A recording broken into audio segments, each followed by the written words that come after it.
Social media hunda jechuudha. Hundarratti namni miseejii isinii ergee yoo inni isin jalaa gube akkamitti argachuu dandeessani? Bootiimii, waatsaappii, miseenjaraa, telegiraamaa,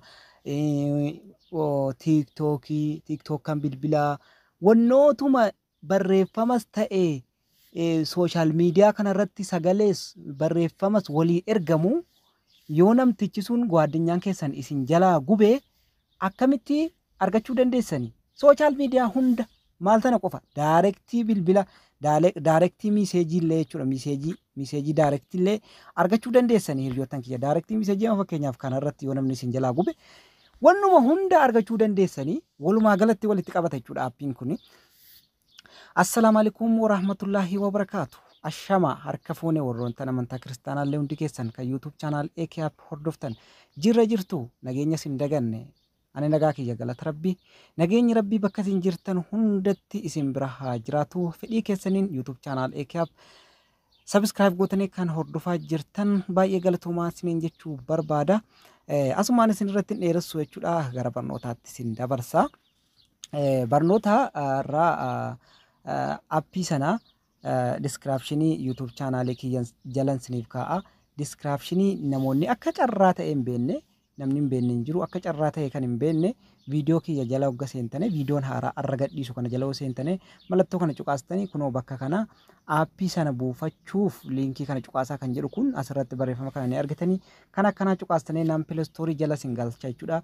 Yeroon aappii barsiisu hundumaayyuu jechuudha yoon dingatallee sagaleedhaan isinitti muudhiisee yookaan dingatallee dogongoree gaa namni yeroo baay'ee ni dogongora. Dogongoreellee asirratti hin dubbatanii dhiise yeroo hunda as jala kottaa laala aappii an hojjedhu yoon dingatallee isinitti muudhiise bakka buufattanu as jalan isiniif kaa'a qaxxitaa Play Store isin geessa. Weebsaayitii irra illee kaa'u akka ijoollee biraa jechuudha. Qaxxitaadhuma Play Store isin geessa isin hin cinqu jechuudha. Wanta asirratti gadhiisu. Yookaan immoo yoo achi dhaquullee jibbitan TikTok Play Store keessan galtan jechuudha. Auto RDM recover WA jechuun kun WhatsApp jechuudha. Messages kan jedhu kana isa kana buufattan jechuudha hiriyoottan kiyya. Amma an ittiin fayyadamaa ture clear godheen ture haaromseen ture jechuudha. Isin agarsiisuudhaaf messageen achi keessatti qabamillee ni bada. Haaraatti godheen isin agarsiisa. Hogga akkana seentane start free trial kan jedhu kana dhiiftane sun maallaqaan isin gaafata jechuudha. Sana dhiiftane or try limited version kan jedhu kana gargadii kanatti cuqaastan jechuudha hiriyoottan kiyya.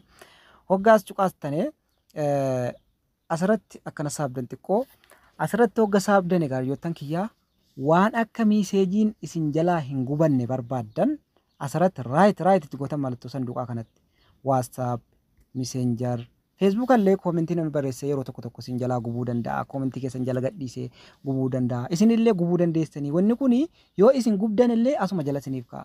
Telegram gosa barbaaddan asirraa waan qabdan dhugaa fakkeenyaaf namni waan baay'ee waan hin qabne isin qabaachuu dandeessanii garuu kun guutummaan guututti isiniif hojjeta. Fakkeenyaaf direct message kanallee imoollee imoommeerre fakkeenyaaf imoommeerre imoon kunooti isin an fedha kiyyaan kana godhe isin agarsiisuufanii isin waan baay'ee gochuu dandeessanii mallattoon xiyyaa kun ni jirti isin kan cuqaastanii asirratti storage access kan jedhu kun storage kee eeyyamatti godhii kan jedhudha allow kan jedhu kan cuqaastanii allow gootan jechuudha. Sana booda faayilii kana hunda eeyyamatti godhii itti fayyadamuudhaaf eeyyama godhii jedha.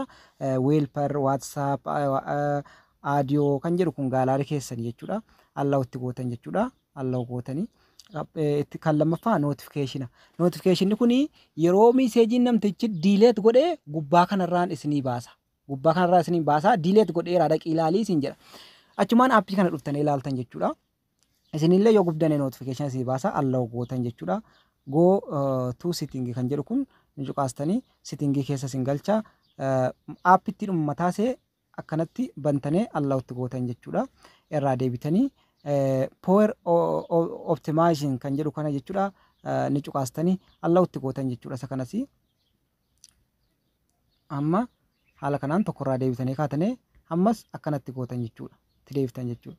Amma fixeetiin jira hiriyoottan kiyya asirratti Amma fakkeenyaaf sarara sadii kana cuqaastanii sarara sadii kana cuqaastanii add remove app kan jedhu kana cuqaastan jechuudha. Akkeessaa ammaan kiyya WhatsApp irra godheetiin jira. Isin kan barbaaddan yeroo yerootti gootan ilaaltanii inni isiniif achi kaa'a garuu isin yoo ilaaluu barbaaddan amma fakkeenyaaf WhatsApp yeroo tokko isin agarsiisa. Facebook bakka tokkotti isin agarsiisa. Messenger bakka tokkotti isin agarsiisa. Kanaaf isin dhuftanii kan ilaaluu barbaaddan WhatsApp irra godheetiin jira. WhatsApp amma here you will see all the recovered text message kan jedhu kun jechuudha. Ammaa fi no message yet jedha. Hin jiru jedhaara. Amma mera qeensi agarsiisa WhatsApp irra. Amma sagalee kana ofumaa kiyyaa gubeensi agarsiisa. Delete godha. Delete godheera. Amma delete godheetiin jira. Achirra dhaqee naaf ta'a jechuudha. Yoo namtichi gubeesi achirra message achirraan naaf ergan jechuudha. Achirraan dhufee kana keessa naaf ta'a jechuudha. Haala kanaan dhaxxanee achirraa dhaggeeffachuu dandeessa. Yoo namtichi gubeessi jechuudha haaluma kanatti dhufee isiniif ta'a jechuudha. Beeksisa qaba wanti kun jechuudha. Beeksisa kanarraa baaftanii miidiyaa kan jedhu kanaan seentan jechuudha. Fakkeenyaaf miseenjarallee haaluma kanatti gootan jechuudha. Yoo namtichi gubeessi jechuudha asirraan dhufee miseejii isiniif baasa jechuudha. Iyyee isiniif baasa. Gubeeraa jedhee isiniif baasa. Yoo namtichi gube. Yoo namtichi gubuu dhiise immoo calluma dheetuma ta'a. Yoo iimoorra gargalfachuu barbaaddanis iimoorra kana gargalfattanii kana booda gaafa namtittiin hiriyaan keessan sun yoo inni isin jalaa gube dhufee asirraan notification kana isinii baasa jechuudha. Achumaan naxxanee ilaaltan. Notification gaafa isin naxxanee ilaaltanii miseejii gubateetu jira jechuudha. Miseejii gubate sana yoo barreeffama ta'es footoo ta'es sagalee ta'es dhaqee achi isinii kaa'a kan gubate qofa achi isinii kaa'a.